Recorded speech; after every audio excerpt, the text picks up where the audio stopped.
తాకట్లో ఉన్న మీ బంగారాన్ని విడిపించి ఆ రోజు ఆన్లైన్ రేటుకి కొంటాం. Sharma gold company. వాగర్థావివ సంపృక్తౌ వాగర్థ ప్రతిపత్తయే జగతః పితరౌ వందే పార్వతీ పరమేశ్వరౌ. ఆదిత్యాయ చ సోమాయ మంగళాయ బుధాయ చ గురుశుక్రశనిభ్యశ్చరాహవే కేతవే నమః. శృంగేరి జగద్గురు పీఠాధిపతులకి, కంచి పీఠాధిపతులకి నమస్కారములు తెలియచేసుకుంటూ కార్యక్రమాన్ని ప్రారంభిద్దాం. ఇక వీక్షించేటువంటి సుమన్ టీవీ ప్రేక్షకులకి శుభాకాంక్షలు. ఎందుకనంటే ప్రతి వ్యక్తి కూడాను ఏదో ఒక రాశిలో జన్మిస్తారు కదా. నవగ్రహాలలో అత్యంత శుభకరుడైనటువంటి గురుగ్రహ మార్పు 18 అక్టోబర్ నుంచి మారబోతుంది. 5 డిసెంబర్ వరకు ఉండబోతాడు. ఎందుకయ్యా గురువుకి ఈ గ్రహ మార్పు అనేటువంటిది, రాశి మార్పు జరుగుతుంది కదా గురువు, ఎందుకంత ప్రాధాన్యత అని అంటే, గురువు ఉచ్చస్థితిలో ఉండేటువంటి కర్కాటక రాశిలోకి మారుతున్నాడు. 18 అక్టోబర్ వరకు గురుగ్రహము కొన్ని రాశుల వారికి మంచి, కొన్ని రాశుల వారికి చెడు ఫలితాల్ని ఇవ్వడం జరిగింది. తర్వాత తనకి తాను అత్యంత శుభప్రదమైనటువంటి ఉచ్చస్థితి అయినటువంటి కర్కాటక రాశిలోకి గురుగ్రహ మార్పు ఉండబోతుంది. ఆ కారణం చేత కొన్ని రాశుల్లో జన్మించినటువంటి వారికి అత్యధికమైనటువంటి శుభ ఫలితాలు, కొన్ని రాశుల వారికి కొన్ని ఇబ్బందికర పరిస్థితులు, ఇప్పటి వరకు గురుబలం లేక ఇబ్బంది పడుతున్నటువంటి వాళ్ళకందరికీ జీవితంలో గురు మార్పు ప్రభావము అనేటువంటిది అత్యంత యోగదాయకంగా ఉండబోతుంది. వివాహం కాని అబ్బాయిలు అమ్మాయిలకి, కొన్ని రాశుల్లో జన్మించినటువంటి వారికి జీవితంలో శుభ ఘంటికలు మోగబోతున్నాయి. ఎన్నాళ్ళ నుంచో ఎదురు చూస్తున్నటువంటి శుభ పరిణామాలు మీ జీవితంలో రాబోతున్నాయి.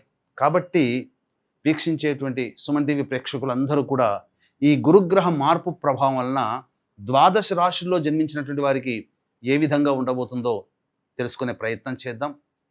ఇక మిగతా గ్రహాల యొక్క స్థితిగతులు కనుక చూసినట్లయితే, శని యాజ్ యూజువల్గా మీనరాశిలో, అలాగే రాహువు కుంభరాశిలో, కేతువు సింహరాశిలో స్థితి పొంది ఉండడం జాతకరీత్యా. ఇక ప్రధానంగా రవిగ్రహము గురు గ్రహంతో పాటుగా 18 అక్టోబర్ నుంచి 16 నవంబర్ వరకు కూడా ఈ రవి తులారాశిలో సంచారం చేస్తుంటాడు. అలాగే 17 నవంబర్ నుంచి 15 డిసెంబర్ వరకు కూడా రవి ఈ యొక్క వృశ్చిక రాశిలోకి సంచారం చేస్తుంటాడు. ఇక మరొక గ్రహమైనటువంటి కుజుడు 27 అక్టోబర్ వరకు ఈ తులారాశిలో సంచారం చేస్తూ ఉంటే, 27 అక్టోబర్ నుంచి 7 డిసెంబర్ వరకు వృశ్చిక రాశిలో సంచారం చేస్తుంటాడు. ఇక మరొక గ్రహమైనటువంటి శుక్రగ్రహము 3 నవంబర్ నుంచి 26 నవంబర్ వరకు తులారాశిలో, అలాగే 27 నవంబర్ నుంచి 21 డిసెంబర్ వరకు వృశ్చిక రాశిలో శుక్రగ్రహ సంచార ప్రభావం. ఇక ఈ శుక్రుడు 3 నవంబర్ వరకు కూడా కన్యా రాశిలోనే సంచారం చేస్తున్నటువంటి ఈ కారణం చేత ప్రధానంగా ఇంతకుముందు చెప్పినట్టుగా 12 రాశులలో జన్మించినటువంటి వారికి ఏ విధమైనటువంటి శుభ అశుభ ఫలితాలు కలుగుతాయో సవివరంగా తెలుసుకునే ప్రయత్నం చేద్దాం. ఇక ఆలస్యం చేయకుండా మనం కార్యక్రమంలోకి వెళదామండి. తర్వాత ఈ యొక్క 12 రాశిలో జన్మించినటువంటి వారికి శుభ ఫలితాలు ఉంటే మరింత శుభ ఫలితాలు పొందడం కోసం, మరియు అశుభ ఫలితాలని గురుగ్రహం ఇస్తున్నట్లయితే మరింత యోగాన్ని కలగచేయడం కోసం ఎటువంటి పరిహారాలు పాటించాలి, ఒక్క గురుడే కాకుండా మిగతా గ్రహాల యొక్క శుభాశుభ ఫలితాలని కూడాను బేరీజ్ వేసుకొని మనం సవివరంగా తెలుసుకునే ప్రయత్నం చేద్దాం.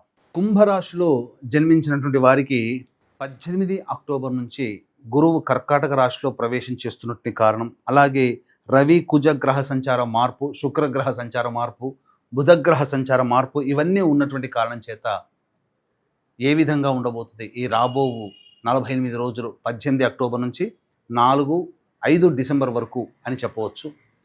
కాబట్టి ఈ 17 అక్టోబర్ వరకు కుంభరాశి వారికి సంపూర్ణమైనటువంటి యోగాన్ని కలిగించినటువంటి గురువుడు చూసుకున్నట్లయితే ఒక్కసారిగా ఈ 48 రోజుల పాటు అతిచార ప్రభావంతో కర్కాటక రాశిలోకి ప్రవేశం చేస్తున్నాడు. ఇప్పటి వరకు ఎన్ని సమస్యలు ఉన్నా ఆ సమస్యలకి పరిష్కార దిశగా కలుగుతున్నాయి. కానీ ఈ గురు మార్పు అనేటువంటిది సరిగ్గా లేకపోవడం కారణం చేత కొన్ని కొత్త సమస్యలు ఎదుర్కోవాల్సినటువంటి పరిస్థితి. ఎలాంటి సమస్యలు అనంటే, ముఖ్యంగా ధనము నష్టపోవడం, రుణ సమస్యలు పెరగడం, ఇచ్చిన డబ్బులు వసూలు కాకపోవడం, రాని బాకీలు వసూలు కాకపోవడం, ఇలాంటి సమస్యలు. అంతేకాకుండా ప్రతి పనులలో ఆటంకాలు అనేటువంటివి ఎదురవుతాయి.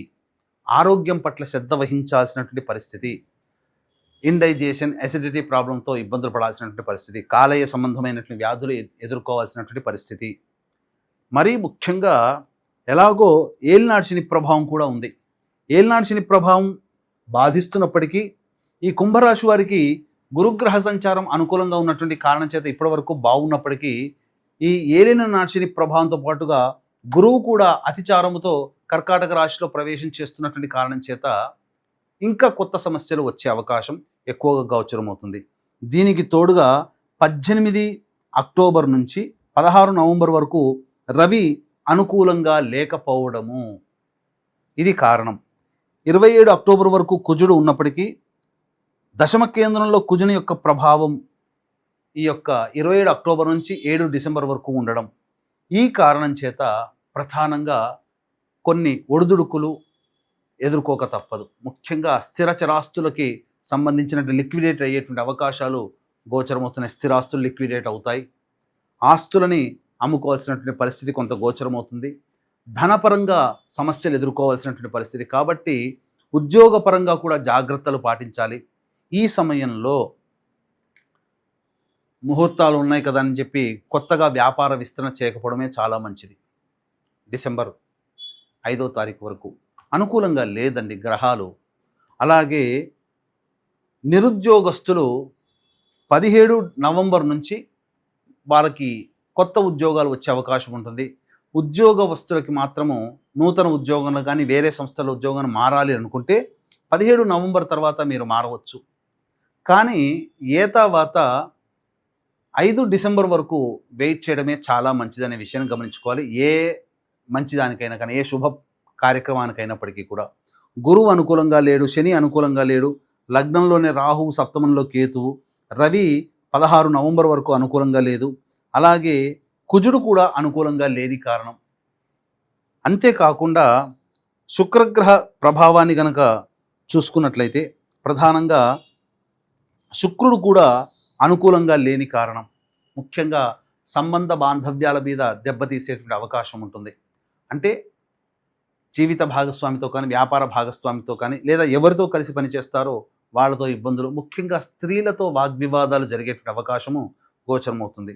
ఇప్పటి వరకు పెనం నుంచి బూరెల బుట్టలో పడ్డటువంటి జీవితం పెనం నుంచి పొయ్యిలో పడ్డట్టుగా మారుతుంది. కాబట్టి ఈ యొక్క కుంభరాశిలో జన్మించినటువంటి వారు అన్ని విషయాలలో జాగ్రత్తలు పాటించాలి. దైవానుగ్రహం తప్పనిసరి. ఇట్టి దైవానుగ్రహం అందరికీ అందించాలనేటువంటి ఒక సదుద్దేశంతో మన పీఠం ఆధ్వర్యంలో ప్రతి నెల సర్వదోష నివారణ పూజలు, హోమాలు అనేటువంటి జరిపించడం జరుగుతుంది. ఈ యొక్క గ్రహ మార్పు సందర్భంగా 18 అక్టోబర్ నుంచి 5 డిసెంబర్ వరకు గ్రహాలు అనుకూలంగా లేని కారణం చేత 3 ప్రధానమైనటువంటి కార్యక్రమాలు మన పీఠం ఆధ్వర్యంలో జరపబడుతున్నాయి. ఒకటి 5 నవంబర్ రోజున కార్తీక పౌర్ణమి కాశీ క్షేత్రంలో, అలాగే 20 నవంబర్ కార్తీక అమావాస్య శ్రీశైల క్షేత్రంలో, అలాగే 4 డిసెంబర్ మార్గశిర పౌర్ణమి దత్తక్షేత్రంలో కార్యక్రమాలు అనేటువంటివి విశేషంగా జరపబడుతున్నాయి. సర్వదోష నివారణ పూజలు, హోమాలు, మీకు శక్తిపాతం చేసినటువంటి మాలలు కూడా ఇవ్వడం జరుగుతుంది. అవకాశం ఉన్న వాళ్ళు కార్యక్రమ తదనంతరం కాంటాక్ట్ చేసి మీ గోత్రనామాదులు నమోదు చేసుకోవచ్చు. ఇక ముఖ్యంగా ఇప్పుడు చెప్పినటువంటి సమస్యల కంటే ఇంకా విభిన్నంగా మీ యొక్క జీవితంలో మీరు సమస్యలు ఎదుర్కొంటున్నట్టయితే మీ యొక్క జాతకంలో నడుస్తున్నటువంటి గ్రహ దశాంతర దశల యొక్క ప్రభావాలు. కావున దగ్గరలోని మంచి ఉపాసనా పరులైనటువంటి జ్యోతిష్యులను సంప్రదించి వారి సలహాలు, సూచనలు పాటిస్తే ఈ గోచారరీత్యా ఇచ్చేటువంటి అశుభ ఫలితాలు, జాతకరీత్యా ఉండేటువంటి ఫలితాలు అన్నీ కూడాను మీకు శుభ ఫలితాలుగా మారే అవకాశం ఉంటుంది. సర్వం శ్రీ ఉమామహేశ్వర పరబ్రహ్మార్పణమస్తు.